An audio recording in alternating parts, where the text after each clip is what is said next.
어떻게 보면 그게 좀 이기적인 것 같이 개인적인 것처럼 여길 수 있더라도 오히려 그런 식으로 자기 마음을 좀 잘 관리하면서 들여다보면서 자기랑 친하면서 지내야지 효율이 올라가요. 쓸데없이 감정 에너지 소모가 없어서. 그래야지 공부를 해도 집중이 돼서 성과가 나오는 거고, 직장에서도 그래야지 내 잠재성을 잘 발휘할 수 있어서 성과가 나오는 거고.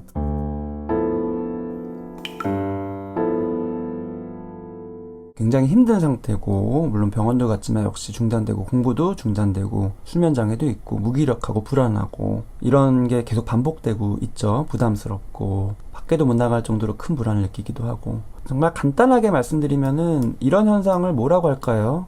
ADHD가 되게 많은데 ADHD는 아니에요. 증상만 보면은 겹친다고 생각할 수 있지만, 어렸을 때부터 ADHD 증상이 있는, 초등학생 때부터 있는 게 있어야지만 성인 ADHD로 진단할 수 있고요. 대부분은 이제 증상이 겹쳐도 다 우울증 아니면 불안장애에 속합니다. 가장 이런 거를 우선 생각해 봐야 되는 거는 우울증이에요. 그리고 대부분 이제 우울증의 진단에 맞고요. 이분 역시 마찬가지고요. 근데 이제 표면적으로 보면은 우울증에 맞고 이게 계속 반복되고 또 오래 갈 수도 있고, 제가 예전에 우울증에 대해서 자세히 다룬 영상이 있거든요. 총정리 영상. 못 보신 분들은 꼭 보시고, 이 사연 주신 분도 혹시 안 보셨으면 꼭 보세요. 이 증상들이 왜 오는지, 이게 왜 이런 현상이 나타나는지를 좀 이해할 수 있는데 도움이 되실 수 있어요. 자책할 필요가 없다라는, 생리적인 현상이라는 걸 이해하는 데 도움이 되실 수 있습니다. 쉽게 말하면 우울증은 이제 에너지가 떨어지는 거예요. 뇌의 에너지. 사람도 다 에너지가 필요하거든요. 몸의 에너지만 필요한 게 아니라 정신 에너지가 필요해요. 근데 어떤 계기로, 또는 내 어떤 기질적인 걸로, 또는 어떤 스트레스로 인해서, 또는 너무 무리한 게 지속됨을 통해서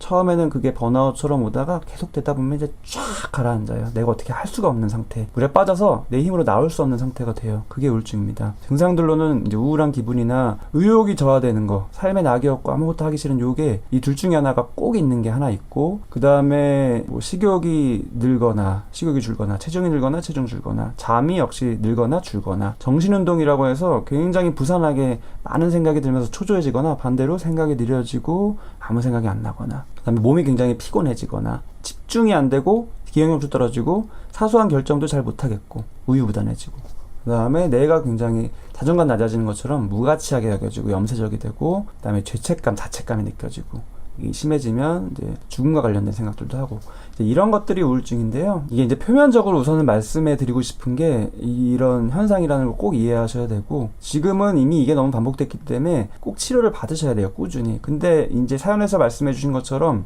약물치료 위주로 받아도, 그냥 가서 뭐 긴 상담하는 것도 아니고 그냥 가서 약 받아오고 되는 그것만으로도 너무 가는 게 벅찬 분들이 있어요. 진짜 힘든 거예요. 저도 이런 경우들을 많이 봅니다. 그냥 가기만 하면 되는데, 꾸준히 약만 어느 정도 이상 먹고 좀 유지하면 참 좋은데 그게 안 되는 거예요.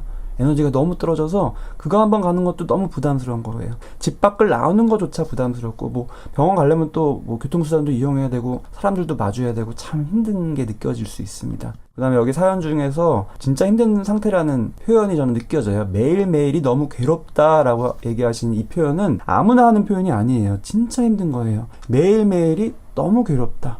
이 상태로 매일매일 지내면 내일에 대한 희망이 없어지죠. 그래서 아침이 시작되는 것도 싫고, 그래서 아침에 그 부담감, 하루를 시작하는 것에 대한 부담감, 불안감이 너무 크고, 무게감이 너무 어깨를 짓누르고, 괴롭고, 아무나 하는 표현이 아닙니다. 굉장히 힘든 상태. 핸드폰을 자꾸 하게 된다. 핸드폰 많이 하는 것도, 내는 이렇게 지금 뭐 공부도 해야 되고 힘든데 뭐 핸드폰만 하고, 이게 아니에요. 이렇게 자책을 하시는 분들이 많은데, 이거는 결과예요. 나의 어떤 의지나 이 마음가짐의 문제가 아니라요, 결과예요. 결과. 에너지가 떨어져 있다라는 현상이에요. 그래서 우울증에 걸리면 많이들 그렇게 되세요. 그냥 게임에 많이 몰입하게 되거나요, 핸드폰에 많이 이제 몰입하게 되거나, 술에 많이 몰입하게 되거나. 그게 왜 그럴까요? 에너지가 떨어져서 뭔가 집중해서 생산적인 거를 할 수가 없는 거예요. 근데 핸드폰은 그냥 멍하게 아무 생각 없이 할 수 있는 거잖아요. 게임도 마찬가지고요. 그 다음에 그렇게 결과인 측면이 하나 있고요. 그 다음에 또 하나, 내가 이렇게 힘든 상태에서 잠시나마 좀 외면하고 회피할 수 있는 수단이 되기도 합니다. 게임도 마찬가지, 술도 마찬가지. 내 현실로부터 조금 외면할 수 있고 회피할 수 있는 수단. 그게 뭐 회피는 좋은 거냐 안 좋은 거냐 이걸 따질 게 아니라 결과라는 거예요. 내가 지금 그것밖에 할 수 없는 그만큼 힘든 상태라는 거예요. 그래서 그런 결과인데, 그걸 가지고 또 자책하는 식으로는 더 내 감정이 힘들어지기 때문에 그 감정을 해결하기 위해서 더 에너지가 들고, 그러니까 더 무기력해지는 식으로 악순환이 됩니다. 그래서 뭐 예능으로 도피했다라는 분도 계시고요. 이제 수험생분들이 이런 분이 진짜 많아요. 저는 수험생분들을 많이 보는데 장수하시는 분들, 수능에 대해서도 이렇고요. 이제 공시하시는 분들도 정말 이 사연과 비슷하신 분들도 많이 저는 접합니다. 사실은 근본적으로 내가 에너지 떨어져 있는 상태에서 이걸 억지로 자꾸 하려고 하다 보니까 안 되는데 계속 시도하는 거예요. 그게 이제 본인이 스스로 안 되는데 자꾸 하려는 것도 분명히 있고요. 또 이제 이 사연처럼 가족 때문에, 가족에 대한 부담감 때문에 표면적으로라도 수험생의 그런 신분, 공부를 해야 하는 모습을 보여준다는 것 자체가 또 의미가 있기 때문에 자꾸 이렇게 하게 될 수가 있습니다. 아무것도 안 하는 상태를 보여주기가 너무 싫은 거예요, 가족들한테. 사실 나는 지금 정말 효율적으로 시간을 쓰기 위해서는 뭔가 나의 회복에 먼저 집중하고 그 다음에 또 집중해서 내 할 걸 해야 되는데 그렇게 순차적으로 할 마음의 여유가 없는 거예요. 나 스스로도 없고 또 가족에 대한 시선도 있고 또 외부 가족뿐만 아니라 또 주변 사람들이 나를 바라보는 시선도 있고요. 그 다음에 또 이 관계가 굉장히 악화가 돼요. 우울증 증상이 생길 때 집중력이 떨어지고 공감 능력이 떨어지기 때문에 상대방과 상호작용을 무난하게 하기가 쉽지가 않아요. 그래서 막 다툼도 많이 생기고 오해도 많이 생기고 내가 과민하게 또 부정적으로 상대방의 말이나 행동을 해석해서 그걸 또 어필하면 또 상대는 그게 아니니까 아니다 하는 게 또 세게 나오면 나는 또 상처받고 이런 식으로 다투게 되다가 극단적으로 헤어지게 되는 경우들이 많습니다.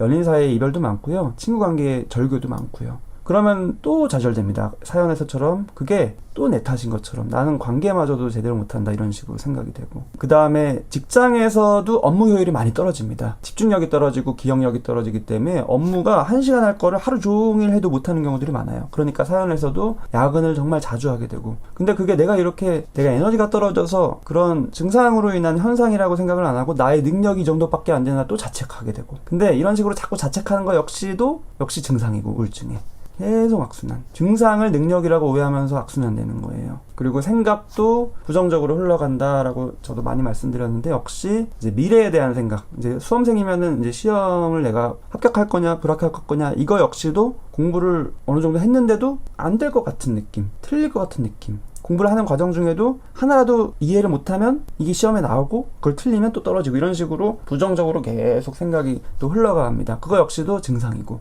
지금까지는 표면적인 얘기를 좀 드렸고요. 우선은 에너지를 올리기 위해서 도움을 받아야 된다. 약물치료도 꼭 필요합니다. 이게 오래되셨고 본인 의지로 될 게 아니에요. 등산 같은 운동 뭐 여러 가지 노력을 많이 했는데도 안 되는 거예요. 본인이 부족해서 안 되는 게 아니라 지금 에너지가 완전 없는 거예요.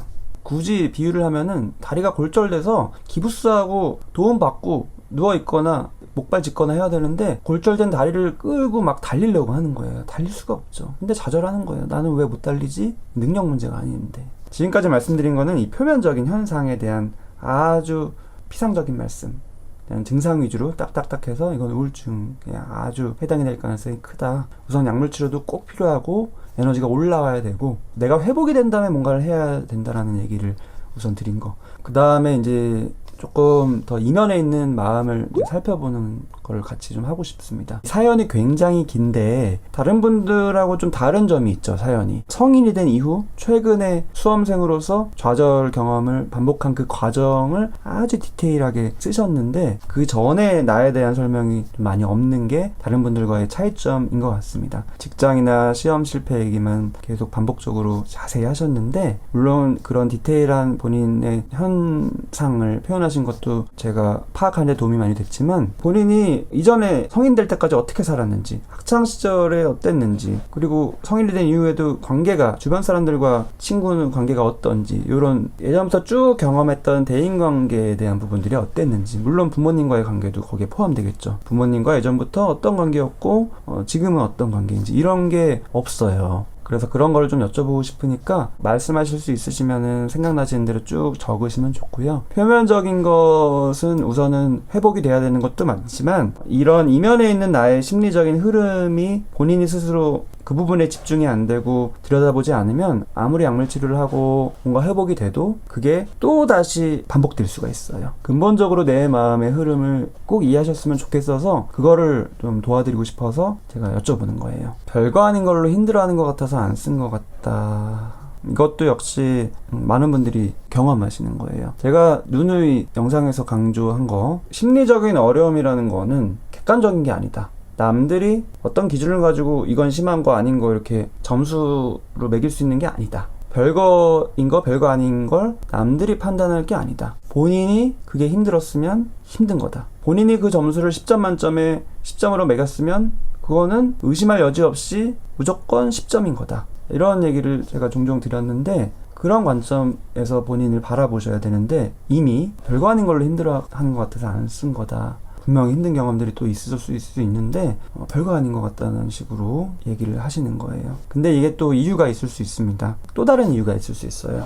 저는 항상 내 마음의 흐름을 잘 이해하고 살펴보고 내 편이 될 수 있게 도와드리고 싶은 거고, 상담도 이제 원래 그렇게 하는 건데 지금 사연에서는 그런 게 안 나오잖아요. 잘 내가 이전부터 나의 성격이 어땠는지, 어떤 경험들을 했는지, 부모님이나 주변 사람들과의 관계가 어떤 패턴인지 이런 얘기를 별로 안 해요. 이게 사실은 본인 안에 굉장히 반복적으로 패턴화되어 있을 수 있고 그걸로 인한 고민이 있을 수 있거든요. 생각이든 감정이든. 근데 안 하는 거예요. 그냥 쓰기 싫어서 안 썼다, 또는 뭐 그냥 별거 아닌 것 같아서 안 썼다라고 표면적으로는 그렇게 생각하실 수 있지만 보통은 이면적으로는 다 이유가 있어요. 안 쓰는 게. 그거를 이제 우연치 않은 생략 이런 식으로 보통 표현을 해요. 우연히 안 쓴 거, 깜빡 안 쓴 거, 이런 식으로 이제 여기시지만 저 같은 상담하는 사람들은 절대로 그걸 우연으로 보지 않고요. 이게 이제 의식적으로는 아니어도 무의식적으로 이런 얘기 안 하고 싶은 거구나, 얘기만 안 하고 싶은 게 아니라 생각하기도 싫구나, 그냥 뭐 생각하기 싫은 게 아니라 그만큼 감정적으로 얽혀있는 에너지가 크구나, 그래서 쑥쑥쑥 무의식 안으로 가둬놓은 거구나, 이런 식으로 이제 생각을 합니다. 그래서 제가 여쭤보면 좀 불편하실 수 있는 거 다 아는데 그래도 도와드리고 싶어서 여쭤보는 거니까 그래도 하기 싫으면 안 하셔도 되고. 그랬더니 김민지 님이 부모님은 항상 싸우셨고 불안해하고 힘들어하는 엄마를 보면서 자랐다. 네, 그러셨군요. 길게 말씀을 해주지는 않았지만 짧은 문장에서도 어떤 경험들을 하셨는지 대략 예상이 되고, 더 길게 얘기해 주셔도 좋고요. 엄마도 엄마만의 문제가 많았다. 일하시면서도 직장에서 따돌림 당하신 걸로 알고 있다. 그런 것을 보신 경험이 또 있으시고 부모님에 대한 복잡한 생각, 감정이 있으셨을 것 같습니다.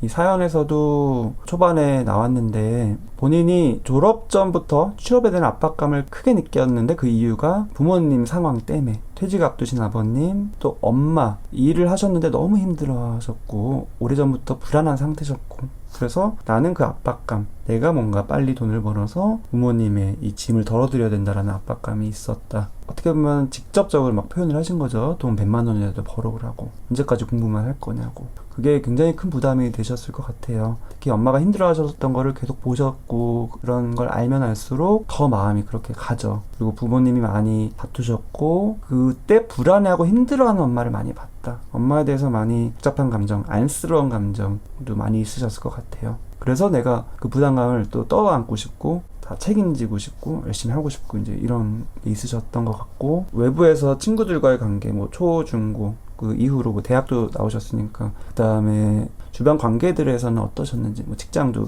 생활도 하셨었고요. 주변 관계에서는 어떤 패턴이 있으셨는지, 연애 관계도 관계고요. 그것도 말씀해 주시면 좋을 것 같아요. 사람들과의 관계는 항상 힘들었다.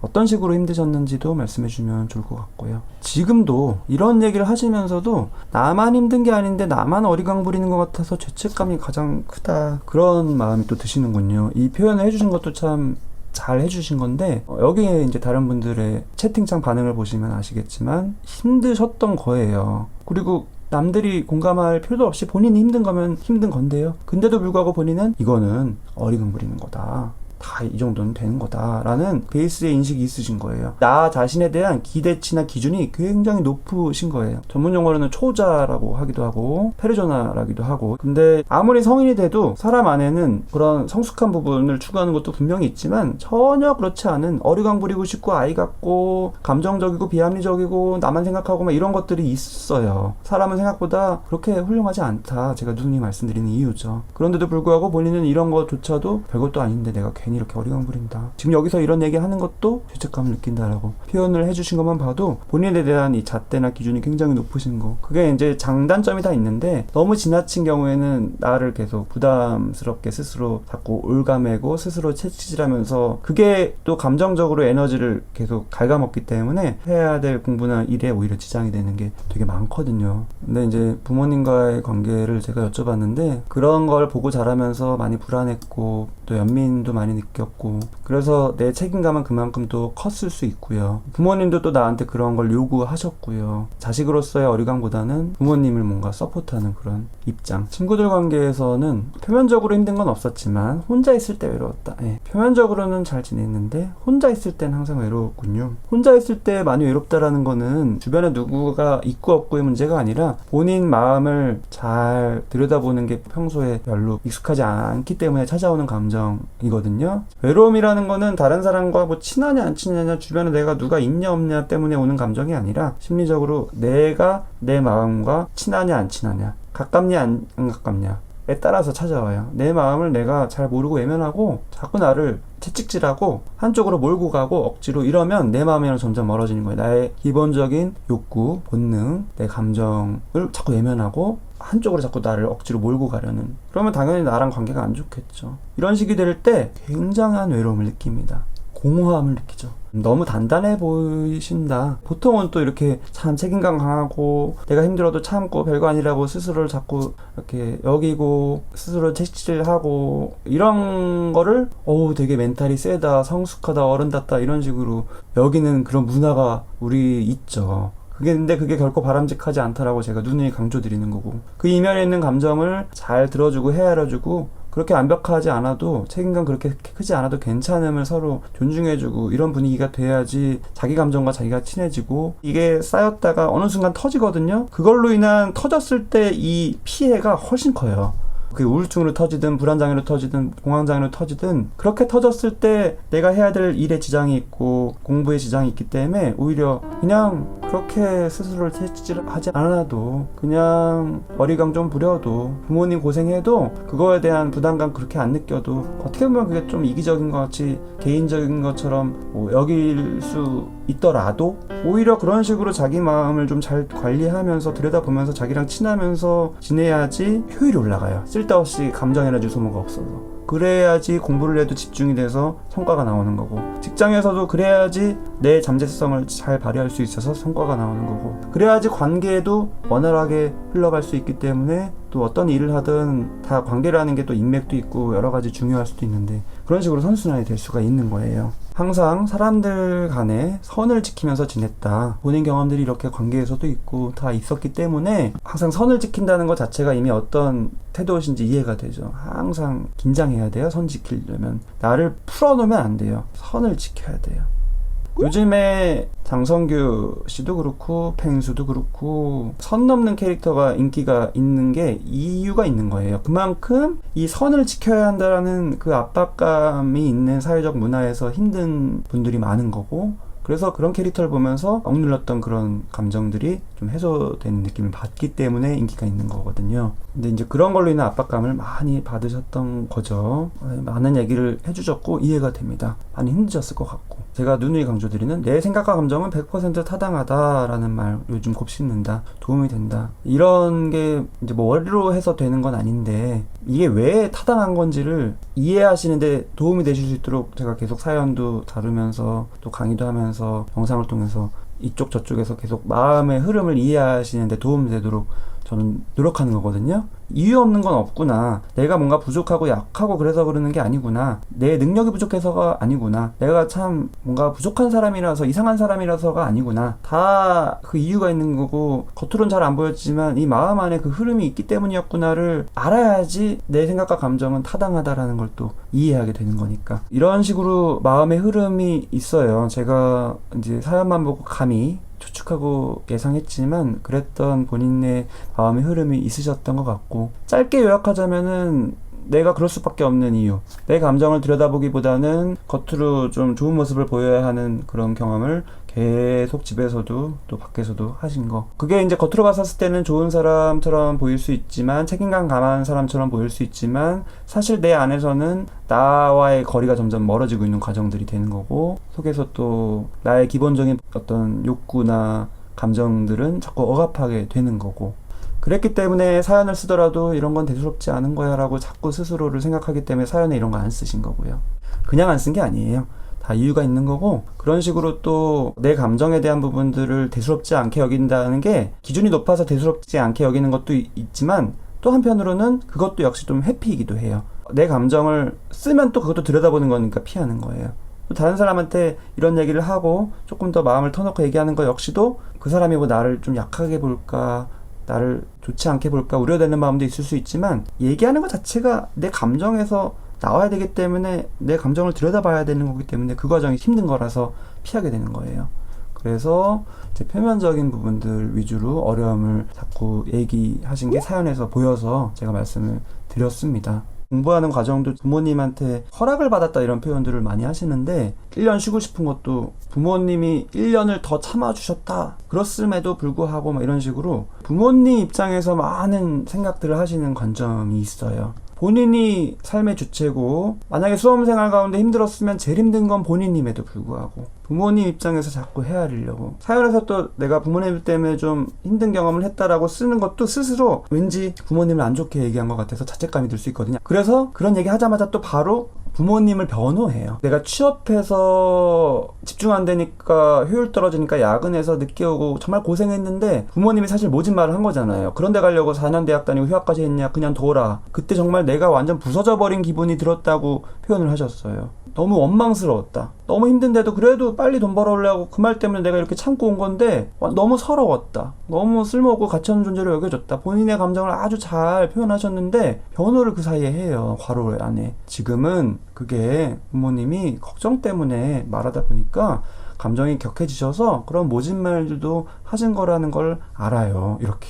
많은 분들이 그런 식으로 본인의 감정을 조금 들여다보다가 또 바로 덮어요. 변호하는 거예요. 부모님 편에서 변호. 왜 변호할까요? 그것도 역시 이유가 있는 거예요. 내가 부모님 안 좋게 생각한 것 같으니까, 자책감 드니까 부모님 입장에서 헤아려서 나는 부모님도 이렇게 또 생각할 수 있는 사람이라는 식으로 다시 좀 돌리는 마음도 분명히 하나가 있고요. 또 하나가 있는데 뭐냐면은, 그냥 제가 사연만 봐도 되게 부모님에 대해서 원망이 들 것 같고 너무 서운하고 너무 섭섭하고 막 분노도 일어날 수 있고 막 그럴 것 같아요. 그게 부모라고 해서 그런 감정이 없을 수가 없거든요. 오히려 더 하면 더 했지. 특히나 어렸을 때부터 내가 부모님과의 관계에서 힘든 감정을, 복잡한 감정을 참을 수밖에 없는 경험들을 했으면 했을수록 이런 상황이 됐었을 때 직접적으로 대놓고 그거를 표현하진 않아도 속에서는 그런 감정들이 들 수 있어요. 근데 본인이 이런 감정을 잠깐 느꼈다가 덮는 거예요. 왜 덮냐면, 내가 이런 감정 한번 들여다보기 시작하면 너무 이게 막 갈 것 같은 그 두려움이 있는 거예요. 그래서 바로바로 막 덮어요. 부모님 입장에서 바로 서서 변호를 막 합니다. 아, 그거 다 이유가 있는 거고 막 그쪽으로도 생각을 해요. 많은 분들이 그래서 부모님에 대한 생각을 막 하려고 해요. 김민지 님도 엄마도 예전에 많이 힘드셨다, 관계에서도 힘드셨던 걸로 내가 알고 있다, 이런 식으로 부모님을 막 이해하려고 해요. 내가 심리적인 갈등이 막 부모님과의 관계에서 있을 때 그거를 내가 내 편에서 보는 게 아니라 부모님 편에서 이 갈등을 바라보려고 해요. 합리화라고 하죠. 그거는 부모님 입장에서는 이런 거가 있었으니까 그럴만해, 그러니까 내 감정은 이 정도까지는 안 가져야 돼, 이런 식으로 덮는 거예요. 합리화라는 건 방어 기제죠. 바람직하지 않은. 왜냐면 내 진솔한 마음으로부터 멀어지게 되는 덮는 행위이기 때문에. 그게 없어지는 게 아니라 그냥 잠깐 덮이기 때문에 더 밑으로 들어가는 거예요. 결국엔 쌓였다가 더 크게 폭발해요. 많은 분들이 근데 그래요. 그만큼 부모라는 존재는 내가 내 감정을 진솔하게 바라보는데 오히려 더 어렵게 되는 그 관계예요. 또 이제 부모님이 나이도 드시고 약해진 모습 보이면 또 죄책감을 느낀다, 이런 분도 이제 계신데 역시 그것도 많이 있어요. 그럼 어떡하냐, 부모님인데 내가 참아야지, 이런 질문을 하고 계신 분도 많은데, 이거 자체가 기본적으로 부모님은 신성한 영역처럼 부모님에 대해서 뭔가